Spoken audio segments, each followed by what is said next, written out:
Hello and welcome to another video from Art Asylum Toys, Games, Collectibles. And today we're looking at something that's quite rare. We're looking at a 2007 release by Art Asylum in association with Diamond Select from their Star Trek II The Wrath of Khan 25th anniversary series of action figures. And amongst this series of action figures that they produced, there was 4 figures that were exclusive to the 2007 San Diego Comic-Con, and this particular figure we are looking at today is actually one of those exclusive figures. They were produced in very limited quantities and they were only available through the San Diego Comic-Con. Okay, so this particular figure we're looking at today is of the Chief Engineer of the Enterprise, Montgomery Scott, or Scotty, and this is the card that he comes on. And at the top, you can see images of Khan, Kirk, Spock, and McCoy as they appeared in the movie. And obviously, just behind the bubble is the action figure, and we'll have a look at that in more detail shortly. It says Star Trek II, The Wrath of Khan, 25th anniversary. It's Chief Engineer Scotty with Starfleet Gear, original Star Trek II, The Wrath of Khan action figures, and it's got San Diego Comic-Con International exclusive. Okay, so that is the front of the card. Right, let's turn the card around now and let's have a look at what's printed on the back. Okay, so I've turned the card around and this is what we've got printed on the back. So it says, Khan! The unexpected discovery of a very bitter Khan-Noonien Singh means disaster for Admiral James T. Kirk and the crew of the USS Enterprise. More ruthless and cunning than ever, Star Trek II The Wrath of Khan features the greatest adversary Admiral Kirk has ever faced in a final showdown with the fate of the Enterprise and maybe the universe hanging in the balance. Celebrate the 25th anniversary of the ultimate Star Trek movie with a complete line of Star Trek II The Wrath of Khan collectibles from Diamond Select Toys. And it says Star Trek. And it says Series 1. So Series 1 you had Admiral Kirk, Khan, Captain Terrell and Double Cross Kirk, and the Star Trek Comic-Con exclusive ones, which is what one of this is. So you had Dr. McCoy, Chekhov, Sulu, and Scotty. You've also then got Series 2, which was Captain Spock, Uhura, Lieutenant Savick, and Regula 1 Kirk. Then you've also got the Wrath of Khan USS Enterprise and the Star Trek Mini-Mates, which was another range of figures that was produced by Art Asylum. Okay, it says the Paramount logo, CBS logo, Diamond Select logo, Art Asylum logo, and the comic book logo. StarTrek.com, and it's got the Wrath of Khan Scotty SDCC exclusive figure, barcode at the bottom there. Diamond Comic Distributors, London, who was the distributor in the UK, 0 to 3 years, and you've got all the copyright and licensing information at the very bottom of the card. Okay, so that is the back of the card. Let's turn the card back around to the front and have a good look at the figure himself.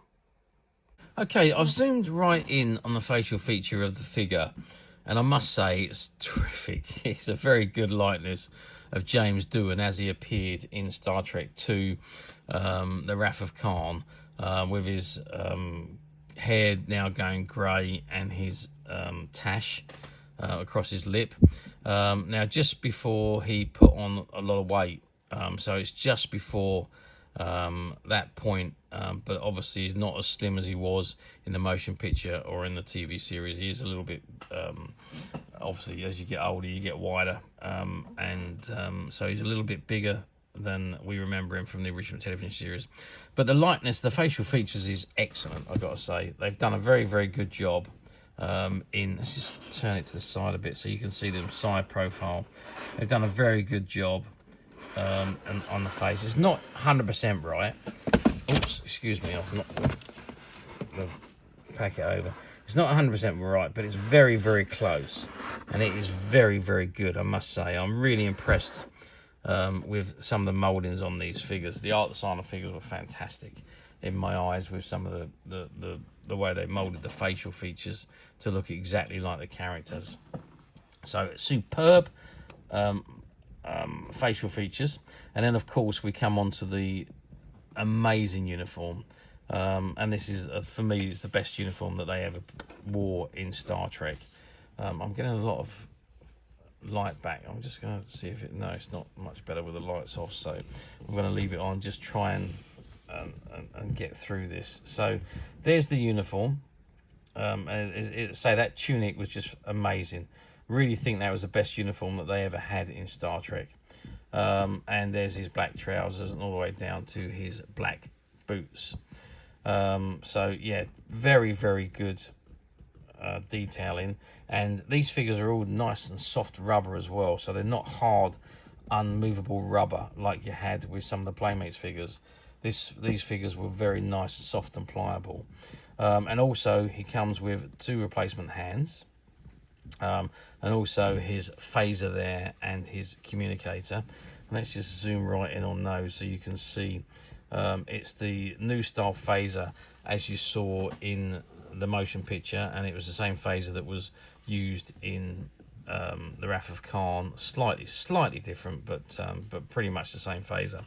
And then the communicator, which was a little bit different again from the motion picture, because the motion picture they used wrist communicators, and the Wrath of Khan they went back to the pocket communicators, which is what this one is. And it's they're very, very well detailed. If you can zoom right in, you can actually see the detailing on the communicator and on the phaser there. So terrific detailing has gone into these figures. I think a lot of time and effort has been spent trying to get them screen accurate, and they've done a superb job in doing so. I do think these Art Asylum manufactured figures were some of the best figures ever produced for Star Trek. Very, very good. Probably one of my favourites, but then it could change, because I do, as I said before, I see a lot of figures, and each time I see a figure that's excellent, it becomes my favourite. So I'm quite fickle when it comes to that. Okay, now as you can see, Scotty is still sealed in his box there, so I can't really take him out. Let's just give him a quick measure, because it says he's 7 inches tall. So we're coming up to 18 centimetres there, which is, that's a little over 7 inches, I'd say. Is maybe about 7.5 inches tall, so slightly bigger than advertised. And width wise, we're looking at 7 centimeters across his body. Depth wise, we're at 3 centimeters, which is pretty much average on these size of figures. Now, like I say, I cannot remove this figure from the packet. Oops, sorry, I've knocked the card over again. These were obviously exclusive figures to the Comic-Con, and very, very collectible, so I cannot remove the figure, unfortunately. However, I do have from my collection my very own Mr. Scott, and this was also a limited edition figure, but this was from the Mirror Universe original television series of Star Trek, but the articulation is pretty much the same. He is the same size figure, and he's the same soft, pliable rubber or plastic that is used on the Wrath of Khan figures. So let's just move that one back a little bit, and let's have a look at Scotty. Okay, so the articulation wise, so you've got the head, and the head's on a ball joint, so it does move around really, really well, backwards and forwards. You can turn it most of the way around if you wanted to. Doesn't go all the way around, but it's a very, very good movement of the head, and because it's on a ball joint, it works fantastically. Okay, so you've got the top of the arm articulation, as you do with these figures. You've also then got the top of the arm which turns, so you've got the articulation right there, and then of course the elbow, and of course the hands. So on this one arm, you've got 1, 2, 3, 4 points of articulation just on the arm, and the same again on the other side. So you've got 8 points of articulation on the arms, and obviously the head as well. You've then got the waist, which turns, so you can turn it as far as you want, and you can lean it back as well. It does move very well. Again, it's on a kind of ball joint so that it makes it easily movable. You've then got the top of the legs, which go up and down, as all of the figures do. You've then got the circular turning of the leg at the top, as you can see, just there. So the legs can go in any position. You've then, of course, got the knee joint, which you can see again. And then, of course, the feet. So on the legs, again, you've got 1, 2, 3, 4 points of articulation on each leg. So that's 4, 8, 12, 16 points of articulation just on the arms and legs, the waist and the head. So, yeah, I mean, that terrific articulation on these figures. And obviously, they're all got the information on the bottom there, licensing and copyright information on the bottom of each of the figures. So that is the articulation of the figure. Let's just move my old Scotty out of the way and move back in on here.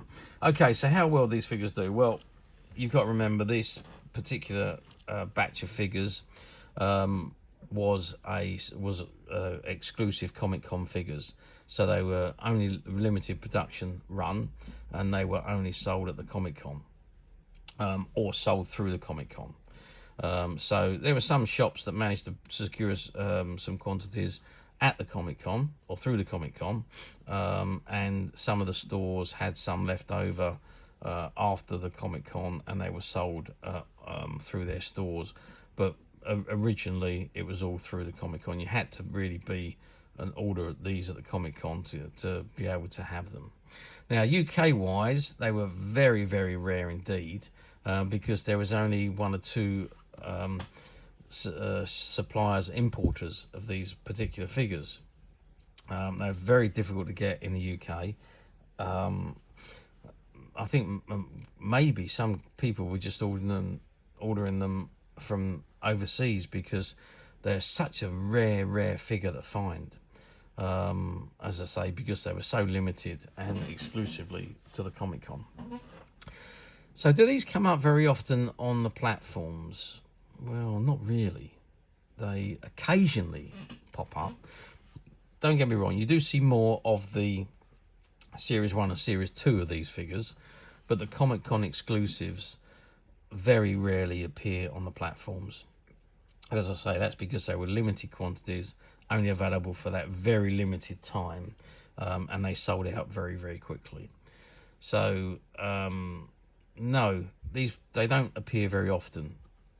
If they do, you tend to find that that as soon as they go up on the platforms, they sell almost immediately, or they're loose figures where they've been taken out and displayed and what have you from the packaging. But finding them in this mint unopened condition is very, very difficult indeed. However, we at Midas Touch have managed to find a few of these figures, and they're currently available to purchase on the Midas Touch website, which you can get to quite simply by clicking the link below. It'll take you straight to the website where you'll be able to find this and many other vintage Star Trek items and many other vintage toys, games and collectibles. Come to that. There's over 10,000 products currently available on the website for you to view and purchase at your leisure. And don't forget to hit the subscribe button, because we're uploading videos for every new item that goes into the website. There will be something for everybody, and I'm absolutely positive this is something you're not going to want to miss, because we literally have thousands and thousands of new products which we're shooting videos for and uploading on a daily basis. So if there's something in particular you're looking for, something old that you've never been able to find, something quirky that you might want to buy for a friend, or perhaps just something from your childhood that you'd like to own again to help you recuperate those long lost childhood memories, well, stay tuned, keep watching, because you never know the next item we upload could be the item you've been looking for. Okay, that is it for me on this particular item. I do hope you've enjoyed reviewing this action figure with me. Thank you for watching, and we will see you again next time.